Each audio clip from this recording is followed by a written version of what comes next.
महाराष्ट्र में seat sharing को लेकर महायुति और महाविकास अघाड़ी गठबंधन में मंथन का दौर जारी है। कोई राजी हो रहा है तो कोई नाराज। हालांकि एनडीए में तो करीब करीब बात बन गई है। कुल 288 सीटों में से बीजेपी 156, शिवसेना शिंदे गुट 78, एनसीपी अजित पवार 54 सीटों पर चुनाव लड़ने पर लगभग सहमति बन गई है। लेकिन सबसे ज्यादा सिर्फ फुटौवल अगर कहीं है तो वो है एमवीए महाविकास अघाड़ी में।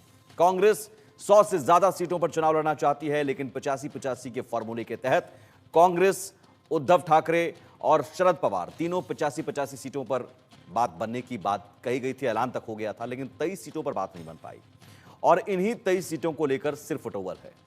कांग्रेस के लिए चिंता की बात यह है कि वो पहली बार महाराष्ट्र में इतनी कम सीटों पर अपने प्रत्याशी उतार पाएगी। समझने की कोशिश करेंगे। हमारे साथ खास मेहमान जुड़े हुए हैं। निरंजन शेट्टी हैं, बीजेपी के प्रवक्ता, डॉक्टर विवेक कुरडे हैं, कांग्रेस के प्रवक्ता, डॉक्टर सीमा मलिक हैं, एनसीपी शरद गुट से, राजलक्ष्मी जोशी हैं, राजनीतिक विश्लेषक। आप सभी मेहमानों का बहुत स्वागत है। मैं आप लोगों से ही, आप लोगों के बयान में ही अब देखिए यहाँ पर क्या है।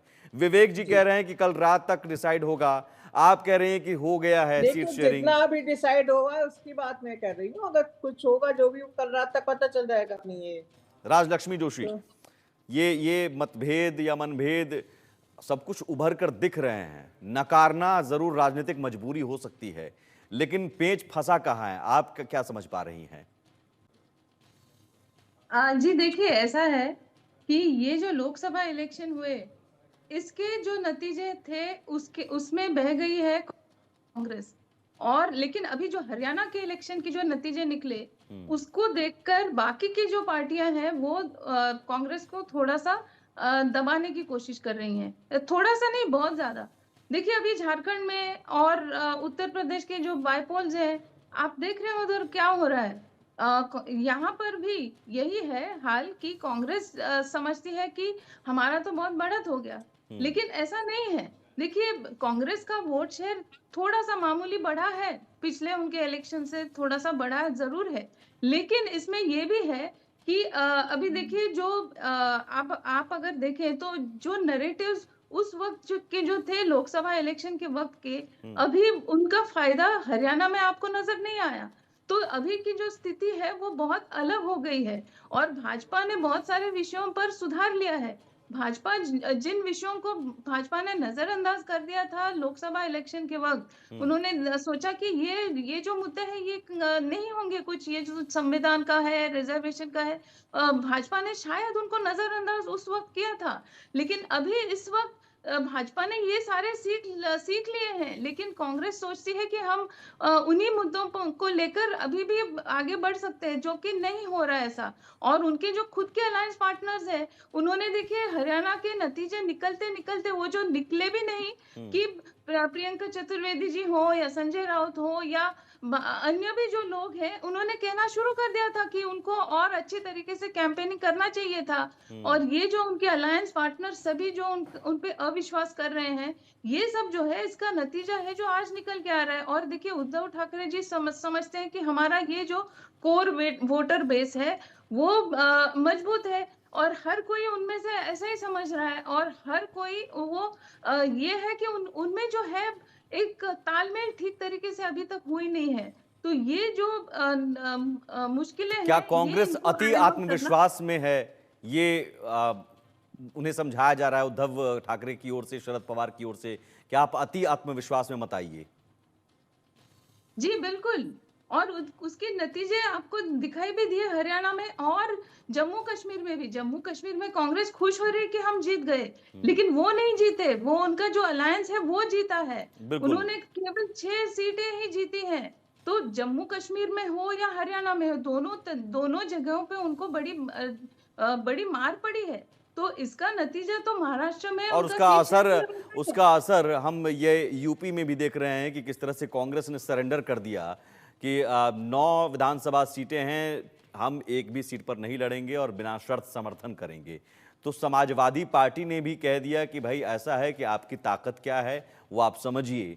और कांग्रेस को समझाया जा रहा है, उनके सहयोगी पार्टी समझा रहे हैं कि ज़्यादा आत्मविश्वास में, अति आत्मविश्वास में आप मत आइए, आप हरियाणा का हाल देख लीजिए, जम्मू कश्मीर में अपना हाल देख लीजिए। इस बीच हमने कुछ और भी सवाल दर्शकों के सामने रखे थे, उसके नतीजे आपको बता दें आगे बढ़ने से पहले। हमने सवाल पूछा, महाराष्ट्र में लोकसभा चुनाव में महायुति को नुकसान हुआ था, क्या विधानसभा चुनाव पर भी इसका असर पड़ेगा? हाँ दर्शकों ने, 37% दर्शकों ने कहा हाँ, लेकिन ज्यादातर दर्शक ये कह रहे हैं, 61% दर्शकों ने कहा नहीं, इसका असर नहीं पड़ेगा। लोकसभा चुनाव अलग है, विधानसभा चुनाव अलग है, और 2% दर्शकों ने कहा कह नहीं सकते। एक हरियाणा में उनका काफी अच्छा प्रदर्शन था, 37 सीट्स उनकी आई थी, उनका वोट शेयर भी काफी अच्छा था। इट वाज आई थिंक 1% से भी कम का, लेस, इट वाज 0.6 और समथिंग डिफरेंस था उनकी जो मतलब वोट पर। कहाँ तो सरकार बनाने वाली थी कांग्रेस, सीमा जी, अब आप उन्हें सांत्वना दे रहे हैं कि इतने में ही खुश हो जाइए। देखिए, एक ऐसी पार्टी नहीं है कि जहाँ पर 165 सीट तो आप खुद ले लेते हैं, और अपने अलायंस पार्टनर्स का उनका क्या रिस्पेक्ट देते हैं उनको। कितनी कम सीट दी है अजीत दादा पवार को। राजलक्ष्मी जोशी, क्या कांग्रेस को कुर्बानी देनी पड़ेगी जिस तरह से यूपी में सरेंडर करना पड़ा है? जी, ऐसा ही नजर आ रहा है। और देखिए, जहां तक ये जो प्रश्न उठा है कि भाजपा क्यों ज्यादा सीटों पर लड़ रही है, क्योंकि भाजपा ने ज्यादा सीट जीते भी तो थे पिछले इलेक्शन में। और ये जो अन्य जो पार्टियां हैं, इनकी जो जितने कम सीट थे, उस हिसाब से उनको जो सीट एलोकेशन दिया है। और ये एक बात साफ था उनके अलायंस में कि जिसकी जो विनेबिलिटी होगी, जिसकी जहां पर पावर होगी, जहां पर स्ट्रेंथ होगा, उस हिसाब से उनको सीट्स दिए जाएंगे। और वही किया है। इनमें जो है वो अंडरस्टैंडिंग वो नजर आ रहा है। लेकिन जहां तक वो महा विकास आघाड़ी की बात है, वहां पर तो वो खुल के जैसे मीडिया में ही आके, और जैसे मैंने कहा कि इलेक्शन रिजल्ट भी बाहर नहीं निकले, और ये उनके पार्टनर्स जो है वो नाराजगी जता रहे थे। तो ये यहाँ तक प्रश्न उठा था कि ये अलायंस रहने वाला है या नहीं। तो ये अभी जो बाकी के जो सीट्स हैं, ये 85 सीट्स को छोड़कर जो अन्य जो सीट्स हैं, उनको किन में बांटते हैं वो वहां भी बात है, समाजवादी पार्टी 12 सीटें मांग रही हैं। जी, और मुझे लगता है कि वही ज्यादा चांसेस है कि उनको ही ज्यादा सीट्स मिलेंगी, क्योंकि कांग्रेस को ज्यादा सीट्स मिलना ये थोड़ा सा मुश्किल नजर आ रहा है। और देखिए, कांग्रेस की जो हरियाणा में जो परिस्थिति ऐसी थी कि 2 टर्म्स के बाद भी उन्होंने भाजपा को नुकसान नहीं पहुंचा सके। वो लोग, तो आप सोचिए कि उनकी क्या तैयारी रही होगी। और अभी ये नया कोई नैरेटिव तो है नहीं महाराष्ट्र में, क्या नैरेटिव लेके वो। आज हमने जो यूपी के बारे में जो प्रेस रिलीज निकाला है, उसमें बहुत ही स्पष्ट रूप से लिखा है कि हम बीजेपी को हराना चाहते हैं, और हमने इसीलिए समाजवादी पार्टी को महाराष्ट्र में क्या बीजेपी को जिताना चाहते हैं जो यहाँ लड़ रहे हैं? देखिए, महाराष्ट्र यहाँ भी छोड़ दीजिए, बात की गई। हरियाणा में कांग्रेस का वोट शेयर 11% बढ़ गया है और बीजेपी का सिर्फ 3% बढ़ गया है। इस बात को भी कंसिडर करना चाहिए। कोई और कुछ कहता है, कोई और कुछ कहता है ना, हमारा बॉस दिल्ली में नहीं बैठता है। अच्छा, हमारा एक बॉस नहीं है। आपका बॉस दिल्ली में नहीं बैठता है। देखिए, गठबंधन नौकरी जा सकती है प्रवक्ता की। विवेक जी ऐसा मत बोलिए। पर मैं जल्दी से कमेंट राजलक्ष्मी जी आपसे चाहूंगा कि हरियाणा में भी वैसे हमने देख लिया, छोटी पार्टियों को नकार दिया। 2019 में जरूर दुष्यंत चौटाला बड़े दमखम के साथ आए और बीजेपी की मजबूरी थी कि उनका समर्थन लेना पड़ा, लेकिन इस बार ये सारी छोटी पार्टियां, इनेलो हो या फिर गोपाल कांडा की हो, ये सब कहीं दूर फेंका गए। जी बिल्कुल, यही नजर आ रहा था हरियाणा में, और अन्य कई राज्यों में भी यही नजर आ रहा था।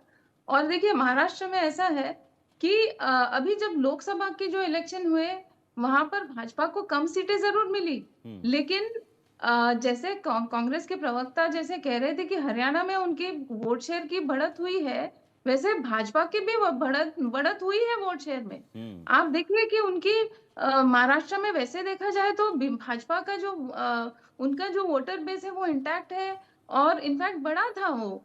लेकिन इसमें ऐसा था कि अभी जैसे मैं आपको एक उदाहरण देती हूँ फैजाबाद का, जहां पर देखिए अयोध्या में और कुछ जगहों पर भाजपा को पूरी तरीके से वोट मिली, लेकिन कुछ जगहों पे पूरी तरीके से मतलब इतनी स्ट्रांगली उनके खिलाफ वोट आई, जहां पर खास करके मुस्लिम आबादी थी, कि वहां पर वो पूरी जब आप एक कॉन्स्टिट्यूएंसी करके देखते हैं, वो 5-6 कॉन्स्टिट्यूएंसीज को मिलाकर जी। उस वक्त वो फैजाबाद में हार गई बीजेपी। हम्म, वही एक परिस्थिति हुई है महाराष्ट्र में भी, कि वैसे अगर देखा जाए तो जो विधानसभा के जो कॉन्स्टिट्यूएंसीज जो है वहां पर भाजपा अच्छी तरीके से उन्होंने परफॉर्म किया, लेकिन कुछ जगहों पे इतनी भारी संख्या से वोटिंग हुई, जो देवेंद्र फडणवीस जी जो वोट जिहाद की जो बात कर रहे थे, वो वही कह रहे थे कि कुछ जगहों पे पूरी तरीके से एक समुदाय ने उनके खिलाफ वोटिंग किया हुआ है।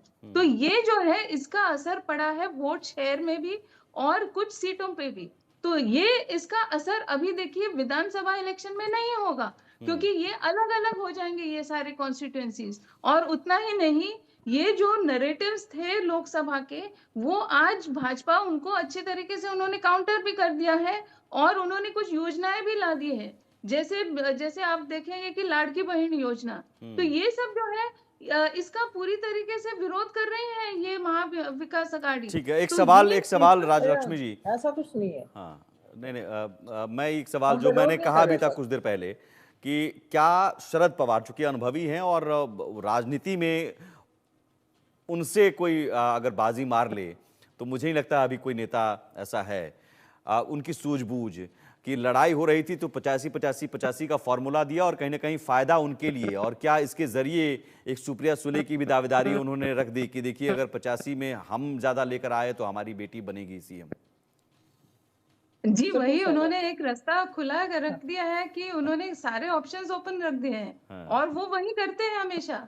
देखिए उनका हमेशा से आप अगर देखें तो यही एक रहा है कि वो उनका किसी ना किसी तरीके से वो सत्ता में रहे, जो वरना कि जो शिवसेना और जो एनसीपी, वो हम कभी एक दूसरे को आंख में आंख मिलाकर देख भी नहीं पाते थे। और जो कांग्रेस, आप सोचिए कि क्या सोचकर उन्होंने ये तीनों पार्टियों को उन्होंने एकत्रित लाकर एक सरकार बना दी। तो ये इनकी जो सूझबूझ है या ये सब जो है, उसी का जो नतीजा है कि ये जो उन्होंने एक सीट शेयरिंग का फॉर्मूला अपनाया है, ताकि एक एक ऑप्शन खुला रहे कि उनका जो वोटर बेस है वो अपने को ट्रांसफर हो, और हमको थोड़ी ज्यादा सीटें मिली, तो फिर ये हो सकता है। क्योंकि देखिए कांग्रेस क्या आज बुरी वाकई हाल स्थिति में है ऐसी, सीमा मलिक जी? सुप्रिया सुले को क्या सीएम उम्मीदवार के तौर पर हम देख सकते हैं? नहीं, ऐसा नहीं है, ऐसा उन्होंने कभी भी नहीं कहा है, किसी ने भी नहीं कही है ये बात। शायद विपक्ष के जो लोग हैं वो नहीं, कह रहे आप हैं, तो मुझे नहीं आप पता। एक कार्यकर्ता हैं पार्टी की, एक इच्छा जी। होती है कि पार्टी की नेता हमारी आगे बढ़ें, एक बड़े पद पर जाएं, तो आपकी कोई इच्छा है कि सुप्रिया सुले को सीएम बनाया जा सके?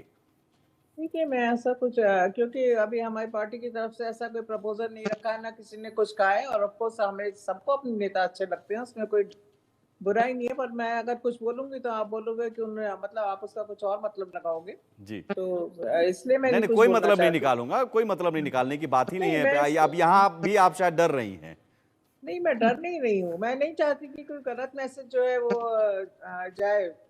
नहीं, 85-85-85 सीएम का चेहरा तो लेकर आप आगे नहीं बढ़ रही हैं। सीएम पद का चेहरा अभी किसी को डिक्लेयर नहीं किया गया है, हाँ, और जब डिक्लेयर होगा तो आपको पता चल तो जाएगा। इसमें ये अगर आप, जहां तक अगर आप लोग स्पेकुलेशन लगा रहे हो कि नंबर्स के ऊपर है या जो भी है, तो politics is about the numbers only. हाँ, नहीं तो तो इसमें राजलक्ष्मी जी अपनी बात पूरी कीजिए, कुछ कह रही थी, उसके बाद विवेक जी से सवाल। जी, ये जरूरी नहीं है कि जो ज्यादा सीटें जीते वो सीएम बने। वो अगर किंग मेकर बनते हैं तो भी वो सीएम की दावेदारी कर सकते हैं। हाँ, ये मतलब अगर ये भी एक सोच हो सकती है शरद पवार जी की, कि अगर वो किंग मेकर बनते हैं और उनके बिना अगर बन ही नहीं सकती है सरकार, तो फिर वो कह सकते हैं ना, दावेदारी रख सकते हैं। तो तो वो ये जो है किंग मेकर तो फिर किसी को भी किंग बना सकता है, फिर वो भतीजे की जगह महायुति में भी जा सकते हैं। जी बिल्कुल, उन्होंने हमेशा अपने सारे ऑप्शंस ओपन रखे हैं। हाँ, उनका ये हमेशा से रहा है। ये आज कोई नई बात नहीं है। और जिस तरीके से उन्होंने जो सीट शेयरिंग का फॉर्मूला अपनाया है, उसमें वही आसार नजर आ रहे हैं कि उनको शायद आगे जाकर उनको बहुत सारे ऑप्शंस ओपन रखने हैं, ठीक तो है। इसीलिए उन्होंने ये रखा है ऐसे ऑप्शन। विवेक, हम भारी संख्या में जीत के आने के बाद, क्योंकि हम संसदीय डेमोक्रेसी में रहते हैं, प्रेसिडेंशियल डेमोक्रेसी में नहीं रहते, तो हमारे जो जितने विधायक चुन के आएंगे वो तीनों पार्टी के विधायक इकट्ठे बैठेंगे और मुख्यमंत्री का चेहरा हम तय करेंगे। लेकिन अभी से इस पर बहुत लोग जो क्लेम कर रहे हैं, ऐसा आप कह रहे हैं, ये बोल सकते हैं, वो बोल सकते हैं। शरद पवार जी के बारे में जो कहा गया कि वो ऑप्शंस फुल ओपन रखते हैं अपने पूरे, और वो बीजेपी में जाएंगे, उनको जाना रहता बीजेपी में तो कभी के जाते। शरद पवार एक थरो सेक्युलर नेता है, उनके बारे में ऐसा कहना ठीक नहीं लगता। बिल्कुल बीजेपी के साथ जाने का वो नहीं राजलक्ष्मी जाएंगे, जी। मुझे पूरा इसके बारे में ना नहीं बने। ठीक है। विवेक जी, ये आपने जो कौन कहा से आपने जो पार्टी कहा को उसका लगेगा जवाब कि देना अपने चाह रही पार्टी हैं। का मुख्यमंत्री नहीं बने। विवेक जी, आपने जो कहा उसका जवाब देना चाह रही है। जी राजलक्ष्मी जी। जी, इन्हीं पार्टियों ने शिवसेना को कम्युनल कहा था। इन्होंने उनको कम्युनल का दर्जा दिया हुआ था, उनके साथ तो हाथ मिला ही दिया है ना। और देखिए, एक और कारण है कि ये आज मुख्यमंत्री का चेहरा नहीं बताना चाहते, क्योंकि अगर शिवसेना का बता दिया तो फिर वो दूसरी जो 2 पार्टियां हैं उनके वोटर बेस नाराज हो जाएंगे, वो इनको वोट नहीं देंगे। तो और अगर वो उन्होंने अनाउंस कर दिया तो फिर शिवसेना के जो वोटर्स हैं वो नहीं देंगे। तो ये जो है, ये परिस्थिति है उनकी कि वो तीनों अलग-अलग दिशाओं के हैं, तो वो एकत्रित आना मुश्किल है। जबकि अगर देखिए, आज अगर आप कहते हैं कि एकनाथ शिंदे जी मुख्यमंत्री होंगे, तो फिर भाजपा के लोगों ने उनको पहले भी उनको समर्थन दिया हुआ है लोकसभा में भी। तो उनका जो वोटर बेस है और भाजपा का जो वोटर बेस है वो अलग नहीं है। ठीक वो है। उनका एक कॉमन है, उनका आइडियोलॉजी कॉमन है, उनका जो वोटर बेस है वो एक दूसरे को सपोर्ट कर सकता है। ठीक है विवेक जी, लेकिन जल्दी यही से बात जल्दी। ठाकरे साहब ने ये स्पष्ट किया है कि हमारा हिंदुत्व शैली और इसका हिंदुत्व नहीं है जनेऊ नहीं, और आपने शैली कम्युनल का। कहा था ना, आपने कम्युनल कहा था ना शिवसेना को, आपने दूरी बनाए रखने की बात की। अब देखिए, परिभाषित मत कीजिए, हिंदुत्व ऐसा नहीं है वैसा नहीं है। नहीं, सियासत नहीं, में जब उन्होंने सियासत और में देखिए शब्दों सब की परिभाषा बदलती रहती है हालात के मुताबिक, है ना। जो सम्माननीय प्रवक्ता यहाँ बोल रही थी, उन्होंने कहा नहीं, कि मुस्लिम लोगों राजनीतिक ने विश्लेषक हैं, वोट नहीं कोई दिया। प्रवक्ता नहीं है। अगर शिवसेना और ये जब सियासत में कोई होता है। पक्ष का नेता ये कहता है कि हमारा हिंदुत्व शैली और जनेऊ का नहीं है, तो उसमें कम्युनलिज्म रहा किधर? हम तो सबको साथ लेके चलने वाले हैं, और समझो अगर उनमें परिवर्तन हुआ है तो उसका स्वागत करना चाहिए, क्योंकि ये देश एक सेक्युलर है बाय कॉन्स्टिट्यूशन। अच्छा, परिवर्तन हो गया है, मुझे पता नहीं था। क्योंकि उद्धव ठाकरे कभी ये नहीं कहते हैं कि हमने अपने आप को परिवर्तित कर लिया है। बाला साहब उनका ठाकरे की हिंदुत्व और विचारधाराओं को, बीजेपी का हिंदुत्व नहीं, फर्क बाला है, साहब उनका ठाकरे की हिंदुत्व और विचारधारा का आरएसएस का परिवर्तन हिंदुत्व आप कह में रहे हैं, फर्क है, आपका दावा और है उन्होंने जाहिर कि कहा बाल ठाकरे की विचारधारा का परिवर्तन उन्होंने कर दिया है। तो मुझे लगता है उद्धव ठाकरे जिस नींव पर वो राजनीति कर रहे हैं, उस नींव और को जब उद्धव ये ठाकरे ने खड़ी बीजेपी की थी वाले हिंदुत्व जब, की विचारधारा पर। वो लेकिन फिलहाल सीट बंटवारे पर जो तूफान है, अंदरूनी तूफान, वो कल रात तक आप कह रहे हैं शांत हो जाएगा, है ना। चक्रवाती तूफान दाना भी शायद कल रात तक शांत हो जाएगा। चक्रवर्ती वगैरह तो कुछ नहीं है, ये हाँ, मतभेद है। हमारे दाना कोई से ज्यादा मतभेद बड़ा नहीं है, और तूफान कल तो नहीं रात होगा को ना। आप देखेंगे चक्रवर्ती वगैरह कुछ नहीं है ये। नहीं है ना, ठीक है, नहीं अच्छी है। बात है। बहुत शुक्रिया डॉक्टर विवेक, डॉक्टर सीमा मलिक, और बहुत शुक्रिया राजलक्ष्मी जी हमसे जुड़ने के लिए, चर्चा में शामिल होने के लिए।